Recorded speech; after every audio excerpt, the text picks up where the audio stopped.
Bonjour, dans cette vidéo, j'avais vraiment envie de vous parler du trauma de la naissance parce que je pense que c'est vraiment important de savoir de quoi il s'agit, de savoir que ça existe surtout et que si ça vous arrive, ce que bien sûr je ne vous souhaite pas, vous pouvez vous faire aider. Quand un accouchement se passe mal, quand il est difficile, quand il est mal vécu, souvent on va dire aux... Les papas, peut-être qu'ils l'expriment même pas, mais en tout cas les mamans, souvent on leur dit oui, bon bah voilà, un accouchement c'est jamais facile, c'est jamais un moment de plaisir, euh, tu vas t'en remettre et puis l'essentiel c'est que bébé aille bien. Sauf que votre vécu est important, que non, en général ça ne passe pas forcément tout seul, en tout cas ça dépend à quel moment vous en parlez, mais non, ça passe pas forcément tout seul. Qu'est-ce que c'est un trauma de la naissance? Eh bien déjà, il faut savoir que on peut avoir un trouble de stress post-traumatique suite à un accouchement. Est-ce que vous l'aviez déjà entendu? Ça, j'en doute. En tout cas, peu d'entre vous en auront déjà entendu parler. Quoique maintenant, sur les réseaux sociaux, on commence un petit peu à ouvrir la parole sur le sujet, mais beaucoup de femmes ne savent pas que ça existe. Et d'ailleurs, beaucoup de papas sont touchés aussi par, ou de coparents en fait, sont touchés par ce trauma, même du personnel soignant. Et personne ne s'est accompagné, ou pas beaucoup de monde, parce que personne ne sait que ça existe, et encore moins qu'on peut se faire accompagner pour ça. Euh, Comment est-ce que qu'un trauma arrive? Donc en fait, on a une idée, on a un projet, des fois pas forcément, on se laisse porter et c'est OK. Euh, Quand le déroulé ne se passe pas forcément euh, comme prévu, dans le sens où on ressent une perte de contrôle et une peur intense pour son bébé ou pour soi-même, peut avoir lieu un traumatisme. Il faut savoir que notre cerveau, il a parfaitement la capacité d'absorber le trauma. Donc, c'est possible que pendant un mois, 4 semaines après l'accouchement, vous ayez des reviviscences, que vous ayez des cauchemars, que vous ayez des flashbacks, peut-être même des réactions violentes inopinées qui, elles, sont provoquées par un déclencheur. Vous pouvez aussi vous sentir dans des situations d'évitement, éviter les situations particulières, éviter des personnes qui vous rappellent l'accouchement, éviter des contextes, de penser à l'accouchement, éviter de ressentir des émotions qui sont liées à l'accouchement. Vous pouvez aussi être dans un état d'hypervigilance. L'état d'hypervigilance est un état d'alerte permanent où on peut sursauter, où on peut avoir de l'irritabilité, où on peut avoir des troubles du sommeil aussi. Ça peut être un vécu émotionnel négatif, ça peut être un mal-être général, ça peut être des émotions qui vont être perturbées, que ce soit de la colère, de la peur, de la tristesse, de la culpabilité, peut-être même de la honte. Et ça peut aller jusqu'à perdre la capacité à ressentir du plaisir. On peut aussi se sentir dissocié, on peut se sentir à côté de son corps, on peut se sentir observateur de son corps. Donc il y a plein de petits symptômes ou de gros symptômes qui peuvent vous mettre la puce à l'oreille sur le fait que peut-être vous avez vécu un traumatisme de la naissance. Il faut savoir que le trauma, c'est quelque chose de très subjectif, c'est-à-dire que c'est pas parce que vous allez avoir une césarienne d'urgence que vous allez avoir un traumatisme de l'accouchement.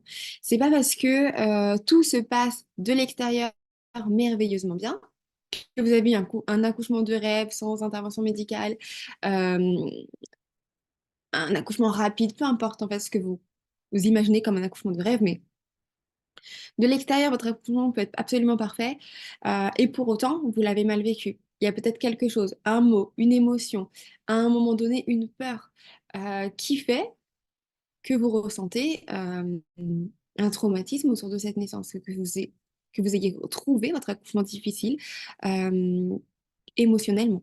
Voilà. Et peut-être que dans le couple, il y en a un qui va avoir un trauma de cet accouchement et l'autre pas. Et c'est OK aussi. C'est pour ça que c'est vraiment parfaitement objectif et j'insiste là-dessus. Euh, le trauma de l'accouchement, c'est parfaitement subjectif. Donc, ne vous sentez pas illégitime de vous faire aider si vous trouvez ou si vous avez des symptômes comme ceux que j'ai cités avant. Si vous trouvez que votre accouchement était difficile, si vous ressentez des émotions à ce sujet, si vous avez des cauchemars.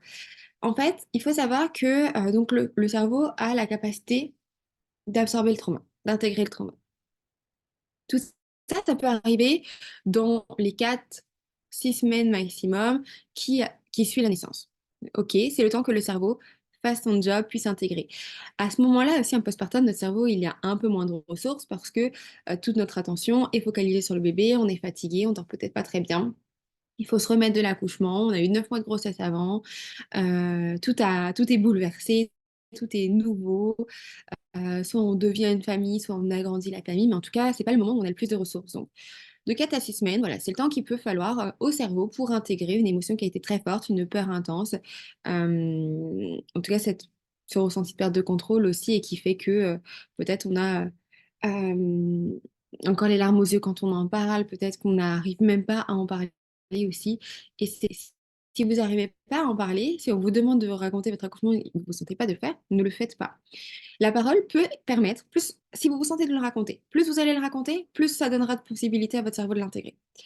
Si vous ne pouvez pas le raconter, ne vous forcez pas à le faire. Parce que, au contraire, si vous vous forcez, le fait de devoir revivre l'événement, si c'est pas OK pour vous et si vous n'en êtes pas capable là tout de suite, ça peut provoquer une réactivation traumatique. Donc, créer un trauma sur un trauma. Donc, écoutez-vous toujours. Si vous avez besoin d'en parler pour l'intégrer, faites-le. Si vous avez besoin de ne pas en parler, n'en parlez pas. Il faut savoir que, par exemple, si vous venez me voir ou si vous allez voir un thérapeute, un autre thérapeute, vous pouvez vous faire accompagner, vous pouvez vous faire aider, même si vous ne pouvez pas nous raconter votre accouchement. Pour moi, c'est pas du tout un prérequis. Je peux très bien vous accompagner sans que vous ayez à m'expliquer ce qui s'est passé, à me raconter dans les détails. Vous me dites juste, je viens parce que j'ai un trauma de l'accouchement et c'est très très bien comme ça. J'ai pas besoin de plus.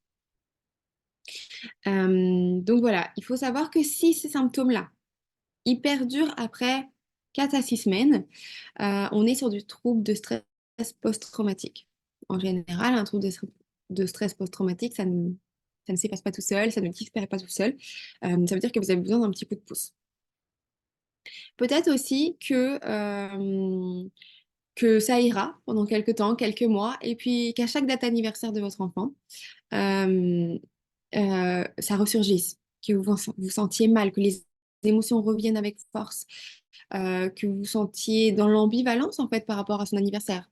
Et vous allez certainement culpabiliser de vous dire c'est mon anniversaire, je devrais être heureux, je devrais ressentir de la joie, etc., etc. Et cetera. Et pour autant, vous vous sentez mal parce qu'il y a une réactivation du fait du souvenir de cette date anniversaire. Donc là, en général, quand on arrive sur un trouble de stress post-traumatique et qu'on veut se faire accompagner, en tout cas avec l'hypnose, on a besoin de 3, 4, 5 séances en général, grand maximum.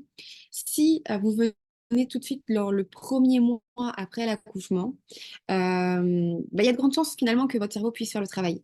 Mais pour lui donner un petit coup de pouce, parce que les ressources sont un petit peu limitées en cette période de notre vie, une séance, 2 séances normalement, grand maximum, euh, et c'est intégré. Voilà, avoir ça en tête. En tout cas, ne restez pas avec ça tout seul, toute seule. Faites-vous accompagner. C'est tout aussi légitime de se faire accompagner pour un accouchement traumatique que pour un trouble de stress post-traumatique suite à une guerre, suite à un attentat, etc. C'est vos émotions, euh, votre vécu mérite toute notre attention. Je sais que à cette période-là, on se dit, ah, je ne veux pas laisser mon bébé et tout. Je ne veux pas laisser mon bébé, je dois m'occuper de lui, je m'occuperai de moi plus tard. Mais prendre soin de vous, c'est aussi finalement prendre soin de votre bébé et de votre lien avec le bébé, parce qu'un accouchement traumatique a forcément des impacts aussi sur les ressources que vous avez à disposition pour vous, mais aussi pour votre famille, pour votre enfant. Et peut-être que votre lien d'attachement pourrait en être impacté. Donc voilà, moi, sachez que si vous venez en postpartum immédiat ou même un peu plus tard après, si vous avez besoin de venir avec votre bébé, venez avec votre bébé, il est le bienvenu, vous aussi. Voilà, faut pas que ce soit un frein, en tout cas. Et vous pouvez garder votre bébé sur vous pendant la séance sans aucun problème et sans aucun danger pour le bébé ni pour vous. Voilà, ça c'était pour moi essentiel que vous en ayez conscience, que le trauma de la naissance existe et que vous pouvez vous faire accompagner. Vous savez maintenant quels sont les symptômes et comment vous auto-diagnostiquer, entre guillemets. Bon, alors moi, je ne fais pas de diagnostic parce que je ne suis pas médecin. Mais si vous me dites que vous ressentez ces symptômes-là et que vous avez besoin d'aide, et ben, je vous l'apporte mon aide, voilà, sans avoir besoin de faire un diagnostic clair et formel. Si vous en avez besoin pour vous rassurer ou pour vous légitimer, allez voir un médecin, un psychiatre, il n'y a pas de problème. Mais voilà, c'est pas forcément nécessaire en tout cas. Et c'est votre vécu qui prime, en fait, importe, peu importe le contexte de l'accouchement. Ça peut être quelqu'un qui vit une césarienne d'urgence et qui le vit très très bien et qui n'aura absolument pas de trauma de l'accouchement. Comme quelqu'un qui, de l'extérieur, vit un accouchement absolument parfait et pour autant, la personne a un trauma de l'accouchement parce que quelque chose l'a marqué, parce qu'à un moment, elle a eu peur, parce qu'à un moment, elle a eu une sensation de perte de contrôle. Voilà, peu importe finalement les raisons, votre vécu est légitime et vous êtes tout autant légitime de vous faire accompagner, de vous faire aider. Donc, pour récapituler, une ou deux séances, si vous avez envie de vous donner un petit coup de pouce pour être sûr, entre guillemets, de ne pas passer sur un trouble de stress post-traumatique. Et, 3, 4, 5 séances grand maximum si vous venez après 6 semaines. Euh, voilà. En tout cas, bien sûr, je ne vous le souhaite absolument pas et c'est pas parce qu'on en parle que ça va vous attirer euh, une situation complexe ou difficile, mais voilà, je pense que le savoir, c'est le pouvoir et ça fait partie de mon job, en fait, de vous informer sur le sujet. Donc, je vous retrouve dans une autre vidéo et je vous dis à très bientôt.